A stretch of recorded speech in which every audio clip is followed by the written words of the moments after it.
Hi, I'm Jo Marchant, and this is my new podcast, Where the Wild Thoughts Are. We're going to be talking about science, but not just any science. I'll be meeting researchers who are doing things differently, whose work doesn't just push knowledge forwards a bit, it challenges our assumptions, stretches our minds, and expands how we see the world.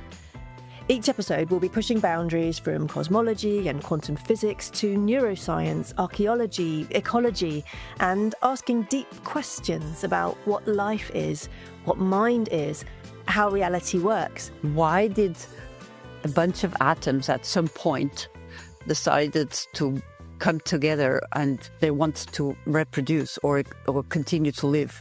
This is not a question about plant physiology. It's a question about plant psychology. People would get better in ways that were not because of what I was doing.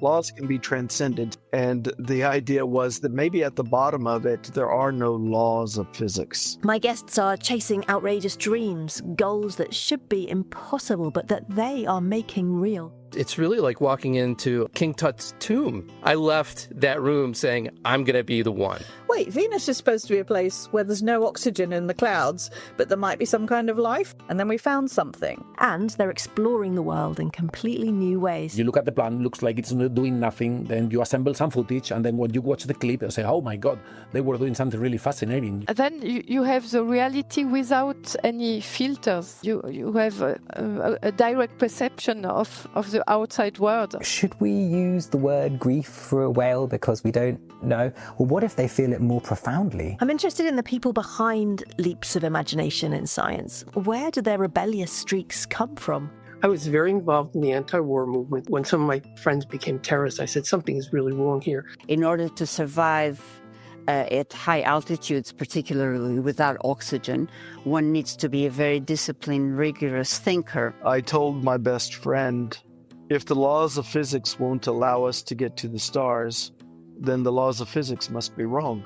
Like a rock cliff that's just coming onto you. So it was very clear in my mind that we were going to die. We'll explore the human toll for scientists of pushing beyond conventional thinking, sticking to their guns when other people think they're crazy or don't understand what they're trying to do. With such shock and horror, some unknown person comes up with that. I mean, it's got to be wrong. Personally, I have occasionally regretted it when I felt really under pressure and actually being called like a charlatan or an exhibitionist or something, and those were not my motivations. I know looking back that I was right. But most of all, Where the Wild Thoughts Are is about the thrill, the wonder of peeking beyond supposed limits and seeing life differently. It sounds like witchcraft. It was completely unexpected. It's a sort of enlightenment, of revelation. I'm dealing with a different realm. I hope you'll come into the wild with me. Let's stray off the main track for a bit and see if we can find some new paths. It's as stupid as crazy as I ever heard, but we're going to do it.